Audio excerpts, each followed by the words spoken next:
There, welcome to लॉगिरी। मुझे उम्मीद है कि आपने लॉगिरी के यूट्यूब चैनल को सब्सक्राइब कर लिया होगा। अगर अभी तक आपने लॉगिरी के यूट्यूब चैनल को सब्सक्राइब नहीं किया है तो प्लीज़ कर दीजिए और बेल नोटिफिकेशन भी ऑन कर दीजिए ताकि जब भी मैं एक न्यू वीडियो डालूँ आपको नोटिफिकेशन मिल जाए और आप वो जल्दी से देख सकें। गाइस, अगर आपने हमारी पिछली वीडियोस नहीं देखी हैं तो वो भी देख लीजिएगा। आज मैं बात करूंगी कुछ practical ways to learn and speak English. तो आइए देखते हैं। मुझे लगता है कि अगर हमें अपनी लाइफ में कुछ भी अचीव करना है तो हमें एक एम सेट करना चाहिए, एक गोल सेट करना चाहिए कि हम क्या चाहते क्या हैं इस चीज़ से।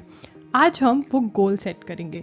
सबसे पहले हमें इंग्लिश सीखनी है। We have to learn English so that we can make things understand to others in English, learn English words, correct sentence formation and grammar भी हमने अपनी सही करनी है, करेक्ट प्रोनाउंसिएशन और क्लैरिटी ऑफ थॉट क्रिएट करनी है कि ताकि हम इंग्लिश में कॉन्फिडेंटली सोच सके और बोल भी सके। ये सारे हमारे एम्स हैं, गोल्स हैं। और we will also set a deadline कि हम विद इन 6-7 मंथ्स या मैक्सिमम टू मैक्सिमम 1 ईयर के अंदर ये गोल्स अचीव करेंगे।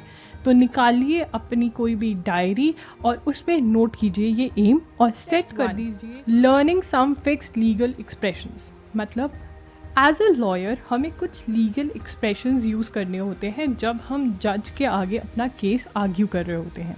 तो क्यों ना हम वो एक्सप्रेशंस याद कर लें ताकि हमें थोड़े बहुत जो बहुत ज़रूरी एक्सप्रेशंस हैं वो हम उनकी प्रैक्टिस कर लें बोलने की और उनको याद कर लें और जब भी हमारा केस हो हम वो आसानी से यूज़ कर सकें। अब ये लीगल एक्सप्रेशंस मिलेंगे कहाँ से, हमें पता कैसे चलेगा कौन से लीगल एक्सप्रेशंस कब यूज़ करने हैं, आइए देखते हैं।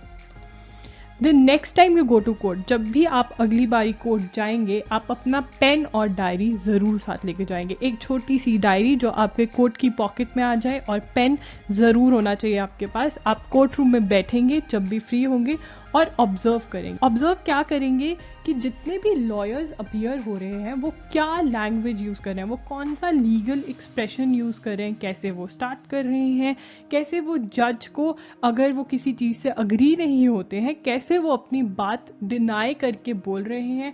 देखिए, जब आप कोर्ट में पेश होते हैं ये बात तो क्लियर है कि आपने रिस्पेक्टफुल होना है और हमें पता है रिस्पेक्ट क्या होती है ना, सबको पता है। पर हमें फॉर्मल भी होना है एक लीगल वे में।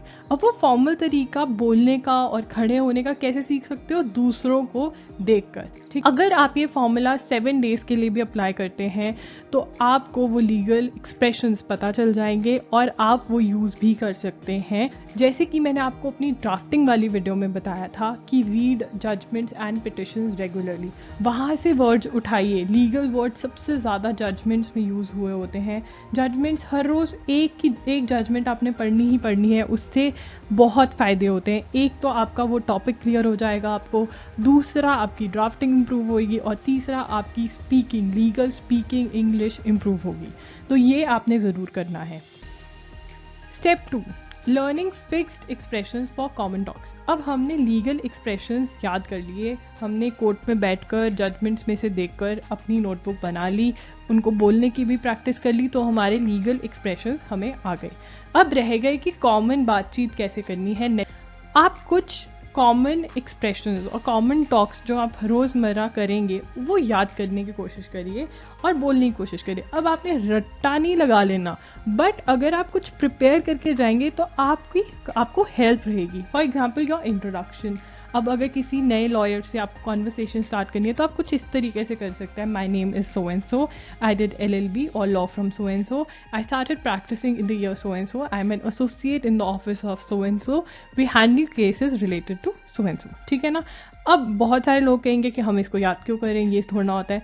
देखिए, याद नहीं करना है। अगर आप एक कुछ बिल्डअप कर लेंगे, एक स्ट्रक्चर, एक स्ट्रैटेजी प्लान कर लेंगे बोलने की, तो आपके लिए इजी रहेगा। वैसे ही आप ऐसा पूछ सकते हैं, what about you, nice to meet you, do you mind if I take your business card, hey here is my business card in case you want to contact me. कुछ ऐसे फ्रेजेस और वर्ड्स। वो का ये question होगा कि हम ये कॉमन वर्ड्स और फ्रेजेस कहाँ से पिक करें, हमें कैसे पता चलेगा क्या बोलना है, कैसे बोलना, और जो बोल रहे हैं वो करेक्ट है। आपका क्वेश्चन बिल्कुल सही है। मैं आपको बहुत सारे तरीके बताने वाली हूँ कि आप क्या क्या कर सकते हैं, बट एक सजेशन है मेरी कि ये सारे तरीके इकट्ठे करना मत स्टार्ट करना। कोई भी 3 तरीके उठा लीजिए, उनको 1-2 महीने के लिए करिए और फिर चाहे आप तरीके चेंज करते रहिए ताकि आप बोर भी ना हो और आप सीखते भी रहें। बट आप प्रॉमिस कीजिए मेरे से कि आप एटलीस्ट 30 मिनट्स हर रोज़ इस एक्टिविटी को देंगे, अपनी इंग्लिश इम्प्रूव करने पे लगाएंगे। अगर आप देंगे तो गाइस 3 महीने में आप इम्प्रूवमेंट देखेंगे, आपका कॉन्फिडेंस लेवल बहुत ऊपर चला जाएगा। अब वॉच इंग्लिश मूवीज़ या इंग्लिश टीवी शोज़ या इंटरव्यूज़। आप इंग्लिश सॉन्ग सुन सकते हैं, उनके लिरिक्स चेक करिए और उनको गाइए। इंग्लिश न्यूज़ चैनल सुनिए, न्यूज़पेपर, मैगजीन्स और बुक्स पढ़िए जो आपके इंटरेस्ट की चीज़ है। अब यहाँ पे मैं आपको ये नहीं कह रही हूँ कि ज़रूरी है कि आप लीगल से रिलेटेड कोई चीज़ पढ़िए, लॉ से रिलेटेड कोई चीज़ पढ़िए, नहीं। आपको कोई कॉमिक पसंद है, आपको कोई स्टोरी बुक पसंद है, कुछ भी पसंद है, उठाइए और उसको पढ़िए। आपको बोर होने की ज़रूरत नहीं है। आप देखिए, इस एक्टिविटी को जितना इंटरेस्टिंग बनाएंगे आप उतनी ईजिली इसको सीख पाएंगे। Watch video on improving drafting, जो मेरी ड्राफ्टिंग पे मैंने वीडियो करी हुई है, मैं आपको सजेस्ट करूँगी कि प्लीज़ वो ज़रूर देखिएगा, क्योंकि उसके अंदर मैंने और सारे तरीके बताए हुए हैं जो आपकी इंग्लिश इम्प्रूव करने के ही तरीके हैं। सोशल मीडिया, अब आप इंस्टाग्राम, फेसबुक ये सब कुछ यूज़ करते हैं, वहाँ पे बड़े ही ऐसे अकाउंट्स हैं जो इंग्लिश इम्प्रूव करवाते हैं फ्री के अंदर by sharing post related to various things. वो वाले अकाउंट्स फॉलो कर लीजिए, बस आपने सर्च करना है इंग्लिश और आप देखेंगे इतने सारे अकाउंट्स आ जाएंगे। कोई भी 3 से 4 अकाउंट्स फॉलो कर लीजिए ताकि जब भी आप स्क्रॉल कर रहे हैं और आपको कोई पोस्ट ऐसी दिखती है आप उसको देख सकें और आप अपनी नॉलेज बढ़ा सकें। आप कुछ फ्री ऐप्स भी यूज़ कर सकते हैं जैसे यू डिक्शनरी। अगर मैं आपको कहूँ कि आपको डांस सीखना है तो आप क्या सिर्फ डांस देख के सीख लेंगे? ऑब्वियसली आप उसकी प्रैक्टिस भी करेंगे। अगर आप डांस देखेंगे सिर्फ तो आपको डांस करना नहीं आएगा, आपको साथ में प्रैक्टिस भी करनी पड़ेगी। वैसे ही इंग्लिश सिर्फ सुनने से, रीडिंग करने से नहीं आएगी, आपको प्रैक्टिस करनी पड़ेगी, खुद बोल के प्रैक्टिस करनी पड़ेगी। कैसे? देखिए, कस्टमर केयर के जो लोग होते हैं उनके साथ आप इंग्लिश में बात कर सकते हैं। बड़े लोग 10 to 15 मिनट्स हर रोज़ कस्टमर केयर, कोई भी कस्टमर केयर को कॉल करके उनके साथ इंग्लिश में बात करते हैं और उससे उनकी इंग्लिश इम्प्रूव हो जाती है, क्योंकि जो कस्टमर केयर पे लोग बैठे होते हैं उनको प्रॉपर ट्रेनिंग दी जाती है इंग्लिश बोलने के लिए। Talk to yourself in English. अब अगर हम कार चला रहे हैं, बाइक चला रहे हैं या वॉशरूम में बैठे हैं तो हम क्या कर सकते हैं? हम अपना इंटरव्यू ले सकते हैं और इमेजिनरी आंसर्स दे सकते हैं। अब क्योंकि मैंने आपको बोला कि आप इंटरव्यूज़ देखेंगे तो you will see a discussion, 2 लोग या बहुत सारे लोग आपस में बात कर रहे हैं तो उसमें से आपको बहुत कुछ पिक करने को मिलता है, तो आप वो डिस्कशन अपने आपके साथ भी कर सकते हैं। ये चीज़ मैंने बहुत बार किया और बहुत ही मज़ा आता है अपने आप को इंटरव्यू करने में। या फिर ये तरीका बहुत ही अमेजिंग है, join an NGO and teach kids. अब देखिए, मैं ये नहीं कह रही कि आप बड़ी क्लासेस के बच्चों को पढ़ाइए, चाहे आप फर्स्ट, सेकंड, यूकेजी या नर्सरी के बच्चों को पढ़ाइए। अगर कोई भी सब्जेक्ट जो आपको अच्छा लगता है वो पढ़ाइए और इंग्लिश में पढ़ाइए, तो उससे क्या होगा, आपका कॉन्फिडेंस और बढ़ेगा। ये वाला तरीका है कि मेक फ्रेंड्स जो इंग्लिश बोलते हैं और जो आपकी इंग्लिश करेक्ट करते हैं। अगर आपके पास कोई भी ऐसा दोस्त है जो इंग्लिश बोलते हैं तो आप उनको बोल सकते हैं कि आज से मैं तुमसे इंग्लिश में ही बात करूँगा और जब भी मैं कोई गलती करूँगी या करूँगा तो आप मेरे को करेक्ट करना, ठीक है। प्रोनाउंसिएशन। अब प्रोनाउंसिएशन चेक करने का बेस्ट तरीका है कि आप गूगल पे जाके उसको सुनिए। आपको पता ही होगा कि जब आप गूगल पे जाते हैं और कोई भी वर्ड लिखते हैं प्रोनाउंसिएशन, तो गूगल आपको ऑप्शन दे देता है उसको सुनने की, तो वो एक बेस्ट तरीका रहता है। फॉर एग्जाम्पल, कोरोना वायरस के टाइम पे 2 नए वर्ड्स बहुत सुनने में आए, वो थे क्वारंटीन और पैंडमिक, ठीक है। क्वारंटीन को कुछ लोग क्वारंटाइन कहते हैं, कुछ लोग क्वारंटीन कहते हैं। गूगल पे जाके चेक करिए कि इसकी राइट प्रोनाउंसिएशन क्या है।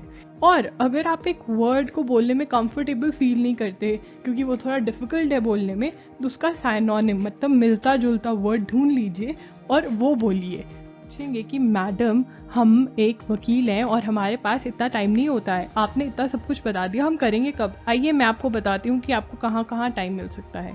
जब हम कोर्ट में होते हैं तो बहुत सारा टाइम आता है जब हम थोड़े थोड़े टाइम के लिए फ्री होते हैं, जैसे 15 मिनट, 20 मिनट, केस की वेट कर रहे हैं, बहुत कुछ करते हैं हम ऐसा, तो उन स्मॉल गैप्स में आप पढ़ या सुन सकते हैं। सुनोगे कैसे? हेडफोन्स कैरी करिए अपने साथ। जो हमारा ये काला कोट होता है ना, उसमें हेडफोन्स, डायरी, पेन, ये सब कुछ बड़े आराम से आ सकता है। और आप एक बुक भी कैरी कर सकते हैं कोट के अंदर। अगर आपको लगता है कि अगर मोबाइल पे लगे रहेंगे तो जजेस को अच्छा नहीं लगेगा, तो बुक कैरी कर लीजिए छोटी सी। और लंच टाइम पे जो हमें लंच टाइम मिलता है उसमें भी आप सुन और पढ़ सकते हैं। कि अगर आपको बुक पढ़नी नहीं है तो आप इंग्लिश में बुक सुन भी सकते हैं। गूगल पे बहुत सारी फ्री ऑडिबल बुक्स अवेलेबल हैं, आप वो डाउनलोड करके सुन सकते हैं। सो गाइज, आज के लिए इतना ही। मुझे उम्मीद है कि आपको ये वीडियो हेल्पफुल लगी होगी। अगर आपको ये वीडियो हेल्पफुल लगी तो प्लीज़ लाइक करना मत भूलेगा। और हाँ, मुझे आपकी एक हेल्प चाहिए, क्योंकि मैं बहुत सारी वीडियोस क्रिएट कर रही हूँ। उसके लिए मैं चाहती हूँ कि आप मेरे कुछ क्वेश्चंस का आंसर दें। आपको ये फॉर्म नीचे डिस्क्रिप्शन बॉक्स में मिल जाएगा। प्लीज़ वो फॉर्म में जो भी मैंने क्वेश्चंस पूछे हैं वो आंसर करके मुझे सेंड कर दीजिए। चैनल को सब्सक्राइब करना मत भूलेगा और बेल नोटिफिकेशन ऑन करना मत भूलेगा, so that when ever I upload a new video you get notified immediately. आज के लिए इतना ही, मिलते हैं जल्द। बाय।